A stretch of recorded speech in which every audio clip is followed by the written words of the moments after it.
right, so in this video, I'm going to go over how to trace and cut out the Bouquet designer template sets. Now, this set is a 4-piece nesting designer template set, and what we mean by nesting is that they fit inside of each other. So for example, on this page that I designed, I only used 2 of the sizes of the bouquet. I used one over here. Let me go ahead and slide that out of my layer here. And then also one over here. And you can see here where the printing is where they'll align and they fit within each other. So that's how they work together, nesting inside of each other. And this is helpful for when you go to trace it out. So like in this scenario, I designed my page as you saw it, with each of those designs on my 2-page layout, opposite ends of my page. And so when I go to trace them out, actually, because they're nesting, it's a very efficient use of your paper and helps simplify as well some of those cuts if you do them together. So I would place them, say, like on my paper, whatever I want that layer to be. In this case, this yellow. And I'm going to trace the biggest one. So again, in this case, I'm using number 3 on this page. And so you would, of course, just take a pencil. I'm using this mechanical pencil. It works great. And trace out the outside edge, right? So just the same as like many of our other backdrop designer templates, because they like ovals, rings, triangles, same process, same technique. And then I am going to trace the inside of this design as well. And so you just kind of slow down just a little bit around those points. I can feel it kind of glide, and I just kind of slow around at those points. Okay, then I'm going to take my next one, and I just leave the larger one there, and then I line again where those were printed up again, and then I trace the inside of this one. So you, of course, if you were doing larger ones, you would do the same thing for as many as you want. If you're using all 4, that works as 2. So if I was using this other one, I may have, done the larger one, then the medium size, and then so forth. Now the smallest one, instantly you're going to get out of that inside layer. So you could choose to use it in various different ways, because I didn't really design with the small one, right? But I could have like had just an extra piece here or something like that. Now, as far as cutting them out, definitely, especially if you're utilizing a 12 by 12, just getting started with a 12 by 12 sheet, like cutting into it and transforming it into your own creation. I always recommend detaching, that way you don't wrestle with the paper. It's not worth it. So detach, detach, detach. Just continue to remember that.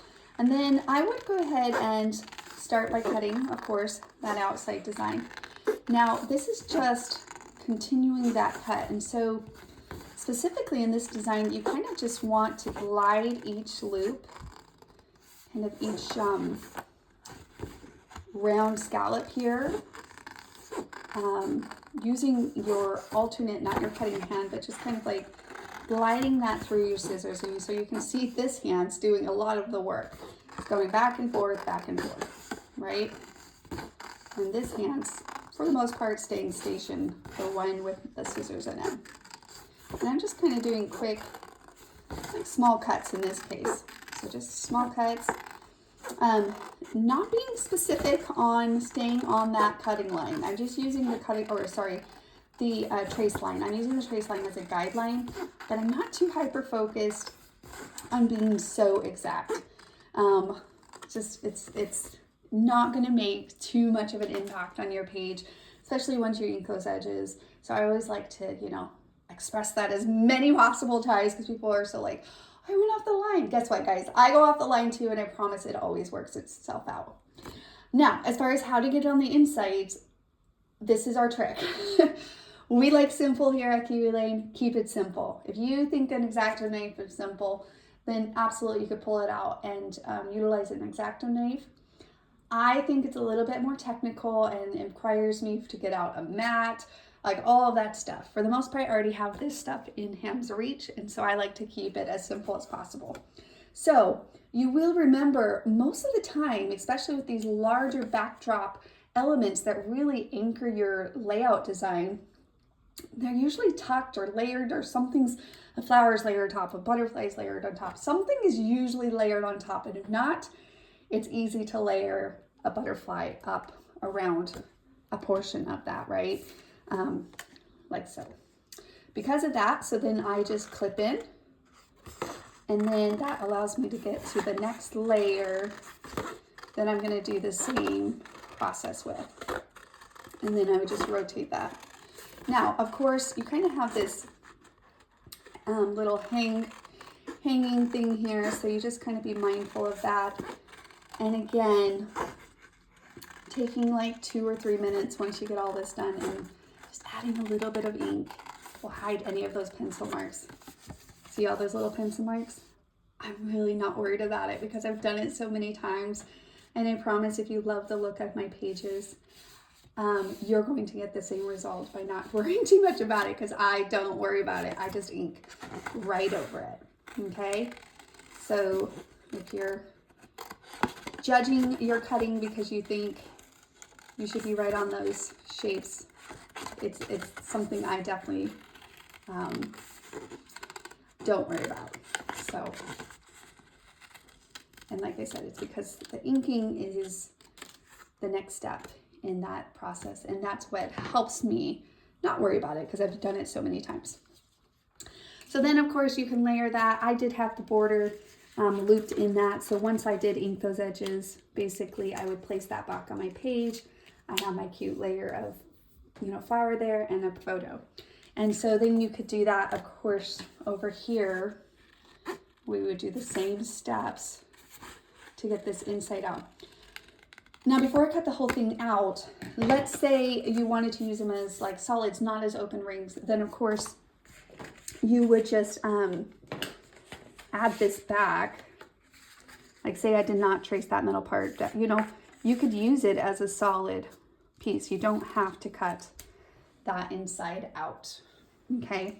Now, I did want to mention though, cutting this middle one, there's another fun technique that you can do with the bouquets, and that's just kind of a fun 3D flower.